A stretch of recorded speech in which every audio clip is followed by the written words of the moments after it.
To lose 200 pounds, there had to be some non-negotiables in my daily walk, and they looked like things that you too can employ to help yourself get the right mindset, the right thinking, and the right habits to move you forward and catapult you into a successful weight loss journey.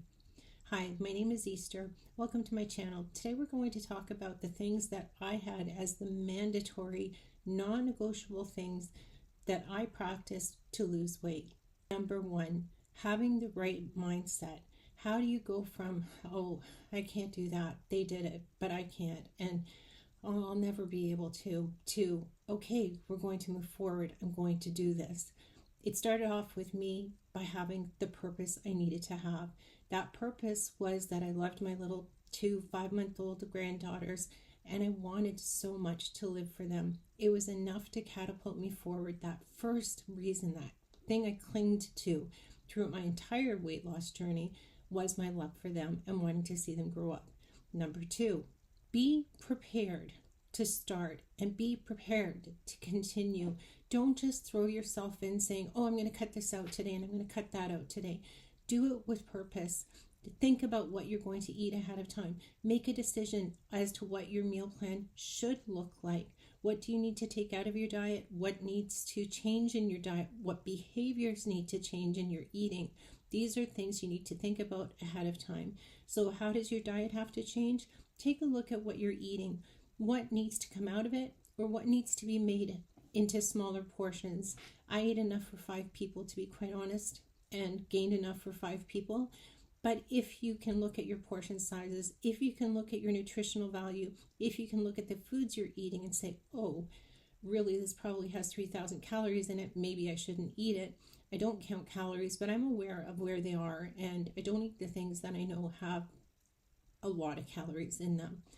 If you plan your meals ahead of time, if you think about what you're going to have and you only shop for what you need and don't buy anything extra, you're not going to be haphazardly trying to figure it out along the way.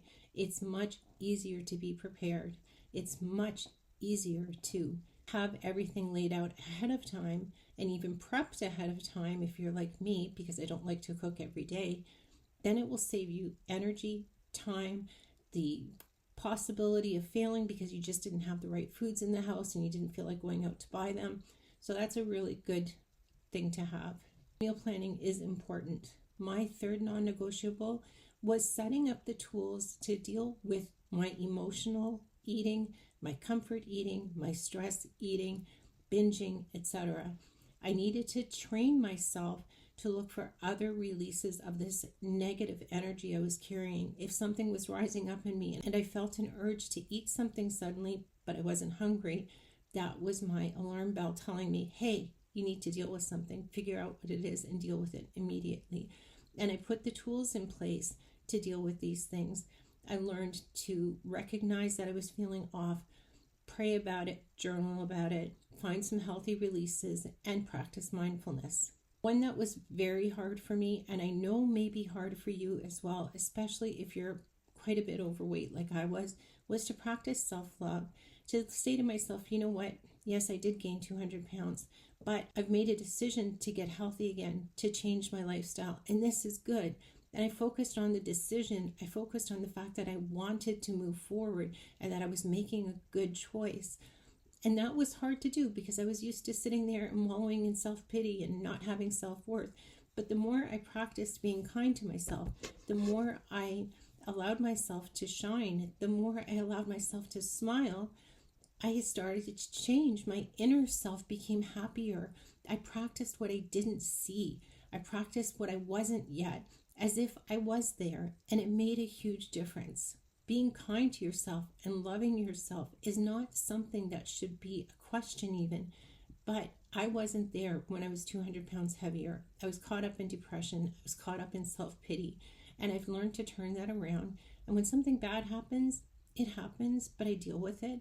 And I don't beat myself up over it anymore. I look and say, could I have done something differently? Is there someone I need to apologize to? Is there something I need to do to make up for it? And then I move on and I leave it in the past where it belongs. Things that happened 10 years ago, they're so done with. I don't carry them anymore, but I did for a long time. Some things I carried for decades even. But I realized it was time to move on. It was time to forgive myself. It was time to love myself and look at myself in a positive way, because I have a lot to offer people, that I'm very giving, have a kind nature, and maybe that can help people, starting with my family and working out from there. And the more I practiced this, the better I got at it. And those negative feelings about myself just slowly left me. So I encourage you, even if you don't feel like you love yourself right now, start practicing positive self-talk, positive self-love, self-compassion. Give yourself the same compassion you would give a friend if they were in a bad place. What would you say if your friend said to you, I hate myself, I'm disgusted with myself, I don't like myself? You would say, hey, why would you even feel that way? You're so awesome. And you would tell them everything good about themselves. Can you do that for yourself? It will make a big difference. I started to go on daily walks at some point. It took me a little while to get there. I had to lose some weight. I think it was maybe 3 or 4 months in that I started very short walks of 2 blocks at a time. And over the next year and a half, I developed it into walking sometimes 10, 14, 17 kilometers, which is over 20,000 steps a day. I don't do that every day, and I don't go that far every day, but I do go at least 10,000 steps a day and keep that as a mandatory. That became one of my mandatories, because walking not only gave me the benefit of getting some exercise, but I realized that walking was my me time. I was alone with me, and I could do whatever I wanted to do with that time. So when I go for my walk now, which usually lasts between an hour and a half to 2 hours, I take that time and I do self-reflection. I think about what's going on and what has happened over the last 24 hours and what could have been different. And do I need to do something differently, or apologize to someone, or do something for someone that is left undone? I pray and I ask for direction, and I ask for opportunities where I can be a blessing to someone else. I meditate and just let my mind recalibrate and calm down and get rid of the stress it's carrying. You would never know it, but my life is highly stressful. If I were to tell you why, you would be like, really? Really, it is, but it doesn't show because I don't let it affect me. The stress is there, but I don't live in the stress. I live in the joy. And the stress is there to get things done, to do my course that I'm doing, to keep up with my YouTube channel, to watch my little grandchildren. And that's a lot. It's almost like doing 3 full-time jobs. But I really enjoy each one of them. So despite the stress, I just keep going and going and going. And I do it joyfully. So walking truly is one of the biggest blessings that I had given myself, and I keep it up to this day. The next one is to have an attitude of gratitude. Practice saying thank you for things. I started saying thank you even for the negative things at some point, because I realized that those negative experiences that I had have actually given me a lot of wisdom and discernment that I never would have believed I could have in my life. I learned so much from looking at my negative experiences in a different light and saying to myself, why had I hated myself for this? I'm going to be thankful that I did live through this, and I experienced joy along the time, and I learned a lot. And I don't have to be resentful. I don't have to have regret or remorse. All I have to do is be thankful it was there and then move past it. It could even be a silly thing like making a mistake and eating something wrong in a day. Are you going to focus on that? How about turning it around and just saying, I'm thankful I stopped where I stopped, and I'm going to keep moving forward in my progress. Or how going outside and being thankful for the fresh air and sunshine and the beauty around you. If you can, go near a body of water, even if it's a little stream, the ocean, a lake, whatever it is, and you might feel yourself connecting better to your inside, into your version of whatever God is for you, or your inner voice, and you just find a peacefulness, I find, by bodies of water that doesn't come easily at other times. It's a great way to have a cathartic experience with your inner voice or your higher power. Structure. You wouldn't think that structure in your day has anything to do with weight loss, but I just started to see my plans for the day. I started to put structure in my day. I wake up at this time of the day. I make a phone call at this time of the day every day. I have my breakfast at this time every day. I walk to my babies every day. I watch them every day. I then, etc., etc. So I practice that to this day. And if you looked at my calendar, you can see it starts at 6 o'clock in the morning and it covers everything right up until 11 o'clock, 12 o'clock at night.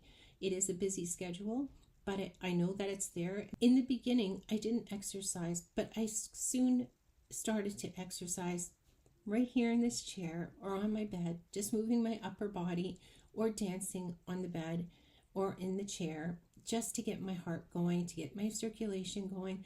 I then added in walking. And then a few months later, I started doing a home exercise routine and I built it up slowly, letting myself grow into a routine rather than trying to force myself into something difficult. It got to be extensive and really effective. And then I started to go to the gym about 16, 17 months into my weight loss journey. And that made a huge difference to me. Going to the classes and being around other people and feeling their energy, even though I felt like, hey, I'm a bit bigger than everybody else here, it didn't matter. I learned to ignore that and just say to myself, Easter, stop thinking about what other people look like and start dwelling on the fact that you're doing something really good for your body and it's going to pay off. That made a huge difference to me. So commit to some type of mobility daily. Start small with baby steps. You don't have to dive in head first, but move daily, even if it's just sitting in your chair and doing some arm exercises, doing some leg lifts, or doing some dancing in your chair. It'll make a huge difference to you. You'll see improvements so quickly that it will boggle your mind. Another mandatory was if I did make a mistake or if I started to dwell on past mistakes, I knew I needed to deal with it immediately. I did not let negative self-talk interrupt where I was on my journey. I realized that this negative self-talk could turn me into a really toxic place very quickly. I encourage you to also hear that negative self-talk and turn it around, forgive yourself, and more than that, correct yourself, because you are worth feeling good about. You are worth talking to yourself and loving yourself and encouraging yourself, and use your own achievements as your own inspiration. I also learned to live as if I was already losing weight. I started that very early and it made a huge difference. If I looked at living as if, it looked like, okay, well today I weighed in at 320 pounds instead of 350. I can't wait until I'm 300 pounds. And I would practice the joy of celebrating the victory of where I was already, but also looking to see that I am going to keep losing weight, and I might get down to 300 soon, and then I might get down to 250, then I might get down to 200. And it got me excited, and I practiced being the person who I saw myself being. I started taking better care of myself, my appearance. I started to make myself more presentable and to be more engaged in life.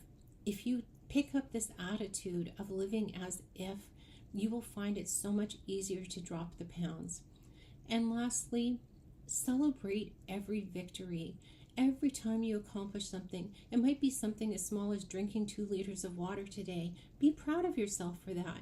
Every time I lost 10 pounds, I made sure to be happy about it. If I lost 20, I actually would celebrate and do something for myself. It might be getting my nails done. It might be just going for a really nice walk somewhere different. It may be going to see my sister or having someone come visit me.